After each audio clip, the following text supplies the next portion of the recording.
Meninggalnya Titiek Puspa mengundang tangis kesedihan bagi insan musik tanah air.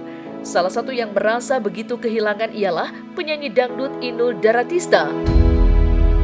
Ibu satu anak itu mengungkapkan rasa duka mendalam atas wafatnya penyanyi legendaris Titiek Puspa pada Kamis sore kemarin.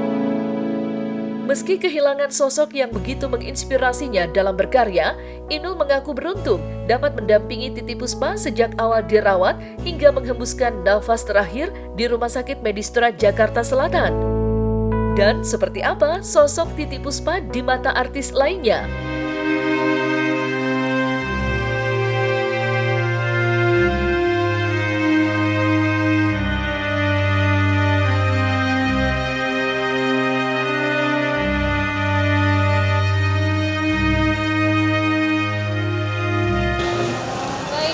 Mainul.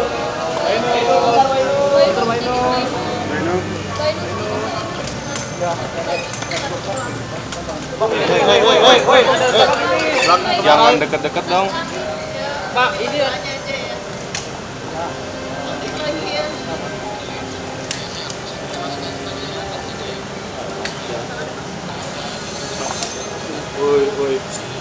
Arti apa yang adalah sosok yang ada di hati saya yang paling dalam.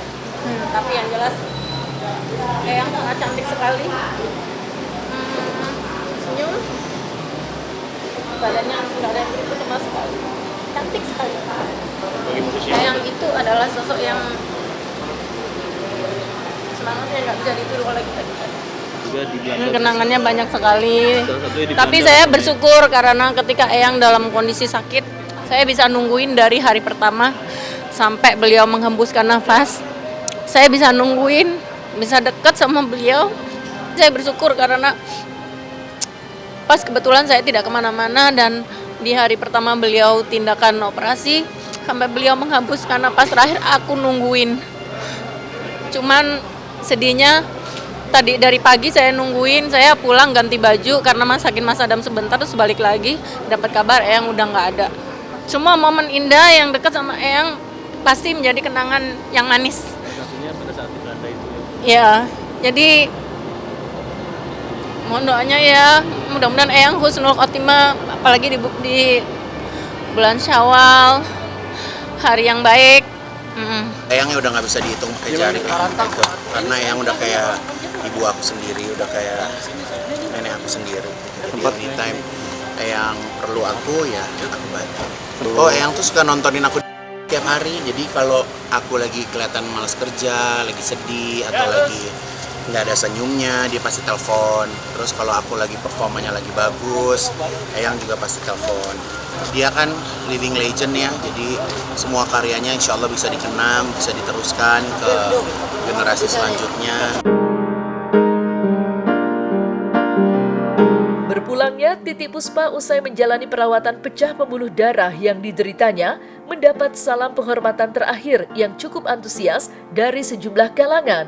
Tidak terkecuali dari orang terdekatnya seperti Kak Seto, Rano Karno, hingga pengacara senior O.C. Kaligis. Terlebih bagi O.C. Kaligis yang mengaku mempunyai cerita jika dirinya tidak pernah meminta bayaran serupiah pun saat menjadi kuasa hukum Titiek Puspa. Sementara Rano Karno mengidolakan Titiek Puspa sudah sejak lama. Dan berikut momen terakhir melepas sang maestro seni, Titiek Puspa menutup tirai panggungnya. Saya kenal beliau sejak saya masih kecil. Ya, waktu itu saya pernah bermain film Jujur Rewana. Beliau menjadi nenek dan ya saya kenal beliau lah. Siapa yang gak kenal Tante Titiek sebagai penyanyi yang luar biasa, sebagai pencipta lagu luar biasa. Dan terakhir saya ketemu beliau kemarin pada waktu tanggal 9 Maret kalau saya nggak salah. Itu hari musik nasional. Nah, memang waktu itu Mama Titiek udah pakai kursi roda, melihat beberapa adik-adiknya atau para pencipta lagu yang tergabung dalam pabrik. Memang hari musik jadi itu yang kita dengan Tante Titiek.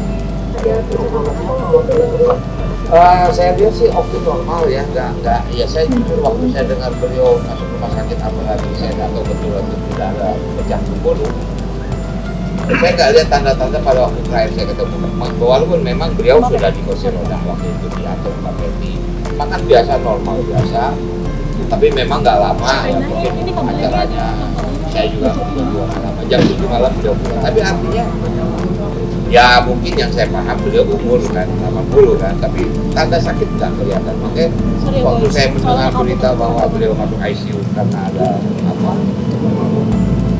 namanya pembuluh darah di otak pecah, saya ada terkejut juga karena waktu itu terakhir saya nggak melihat tanda-tanda. Ya tentu saja kalau namanya Benyamin mungkin beliau lebih di atas lagi kan. Zaman masih almarhum Bing Slamet beliau masih di atas lagi. Artinya saya tahu lah sejarah beliau sebagai seorang dia seniman, dan waktu itu saya masih sempat ketemu, masih sempat kenal dengan Om Mus Mualim segala macam. Dan waktu masih mereka tinggal di jalan Surabaya, jadi saya kenal Pak Fethi, masih pada kita masih muda. Beliau ini kan selalu apa ya? Ya kalau bicara musik dia apal, tapi kenal orang memang agak dia lupa gitu. Dia bilang, Ran itu siapa no? Kebenaran itu tetangga dia gitu kan. Ketua pabrik kan Mas Tony Wenas kan. Dia lupa sebentar, oh dia dulu kecilnya di rumah saya di Bandel kan. Seperti itu. Tapi memang Mama Titi ini orangnya ceria ya. Apa namanya? Humble sekali. Paling cepat untuk bikin orang ketawa gitu. Dan ketawa dia kan khas sekali. Udah kalau dia tekak-kakak ya udah tidak usah. Yang pasti kita semua kehilangan. Tapi ya kita harus ikhlas. Usia tidak bisa kita tutupi. 80 tahun beliau lebih kan, nah, itu yang terbaik lah buat beliau. Saya sangat-sangat terpukul karena seminggu sebelum 13 hari sebelum beliau pingsan pada waktu syuting itu saya bertemu, dan ini kenangan yang sangat indah waktu itu. Saya habis operasi katarak, mata sebelah kiri baru keluar, beliau sedang kontrol. Dan beliau selalu begitu, kalau dengan saya selalu memeluk dan selalu memberi semangat. Dan beliau sebetulnya adalah guru kreativitas saya setelah Pak Kasur. Kreatif di dalam mencipta lagu. Jadi waktu saya mencipta lagu anak-anak, lagu si Komo dan sebagainya, salah satu yang mendorong adalah juga beliau. Terus berkarya dan jangan pernah berhenti untuk berkarya. Banyak sekali. Artinya yaitu beliau sahabat banyak orang, beliau rendah hati, beliau kreatif, beliau tetap menjaga kesehatan, baik kesehatan fisik maupun kesehatan mentalnya. Jadi ini yang saya belajar banyak dari beliau. Buat saya, beliau saya kira juga idola banyak orang karena tadi kreativitasnya, awet mudanya, rendah hatinya, penuh rasa persahabatan, dan salah satu kata yang saya jadikan pegangan adalah selalu penuh rasa syukur.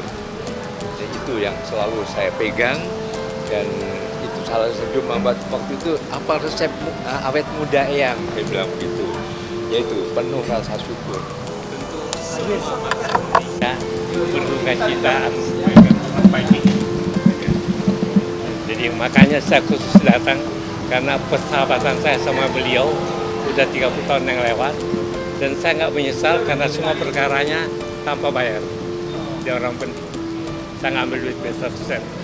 Terakhir dia masih kirim dia punya catering waktu Natal ke kantor saya.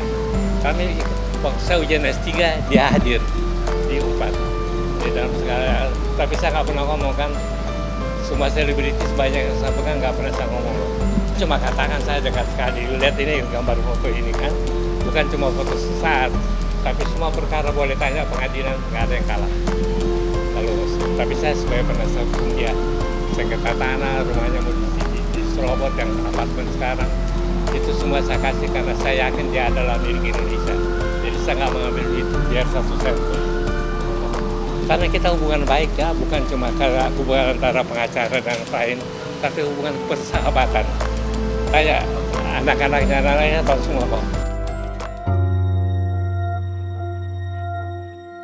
Di usianya yang tidak lagi muda, satu permintaan Titiek Puspa semasa hidupnya, yakni meminta Tuhan memanggilnya jika dirinya sudah tidak lagi berguna bagi keluarga maupun bangsanya. Ucapan Titiek Puspa itulah yang dikenang, bukan hanya mencerminkan perilaku hidupnya yang kerap menuai puji, tetapi juga tanggung jawabnya sebagai umat manusia.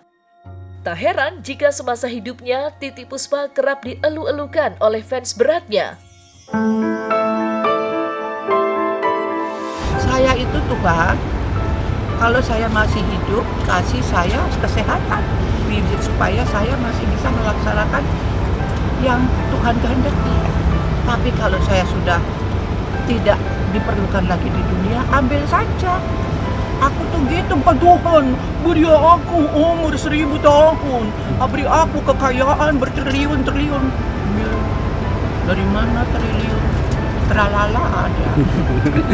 Ya kebetulan tuh masih diminta gitu ya, kayak ini ngapain coba, manggil Titip Puspa ngapain, HP-nya gitu kan. Nah, belum nanti ada orang minta buat mau ada kawinan, ya Allah, orang itu mikir enggak sih kalau yang dipanggil itu lebih tua dari dia, ya kan, ya walaupun mamanya pasti ya masih muda-muda kan, tapi ya kalau memang mereka menginginkan ya itu berarti Tuhan yang kasih tempat. Tipsnya.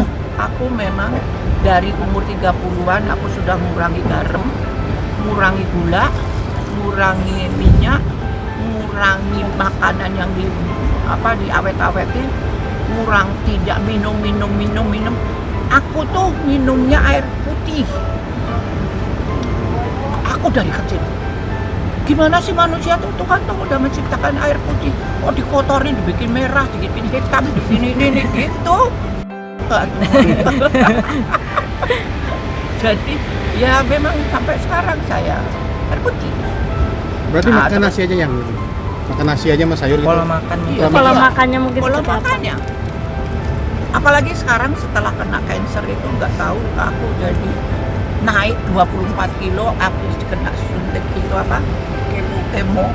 Nah, terus naik itu kan, terus aku pinggat pulang, terus aku ambil meditasi dan hilang. Itu mau ngomong apa nih, panas nih? Udah kan? Udah ya? Udah. Tapi mungkin sekarang Pokoknya saya bangga menjadi orang Indonesia dan saya bangga mempunyai bangsa Indonesia yang dari anak kecil sampai orang besar semua berbuat yang sangat indah buat negara dan bangsa, terutama perempuan. Wake up baby, wake up bestie, ya. Pokoknya jangan mau kalah sama laki-laki.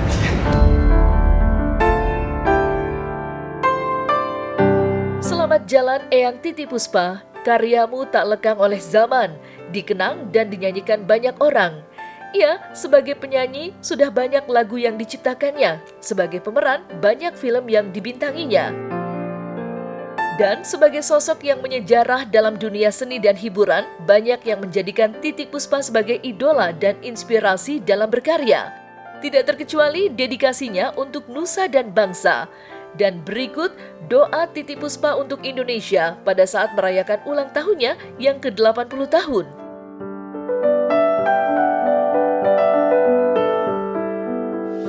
Membagi yang tidak susah, cuman senyum. Hai, apa kabar?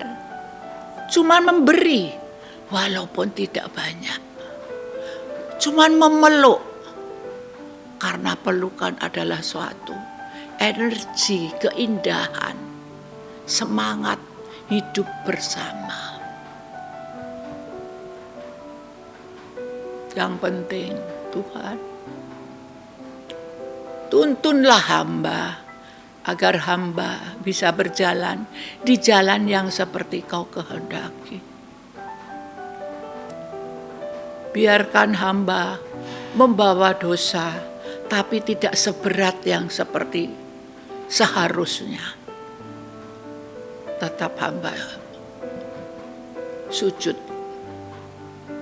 di hati dan di visual kita kepadamu ya Allah.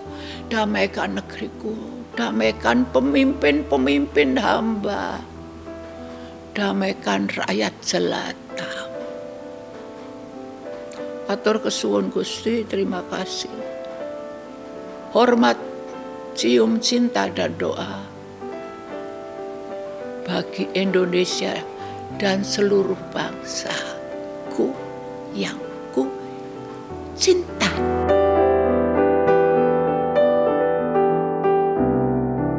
Nah, Nah, selesai sudah Cumi Lovers. Jangan lupa untuk like, subscribe, dan juga share channel YouTube Cumi Cumi.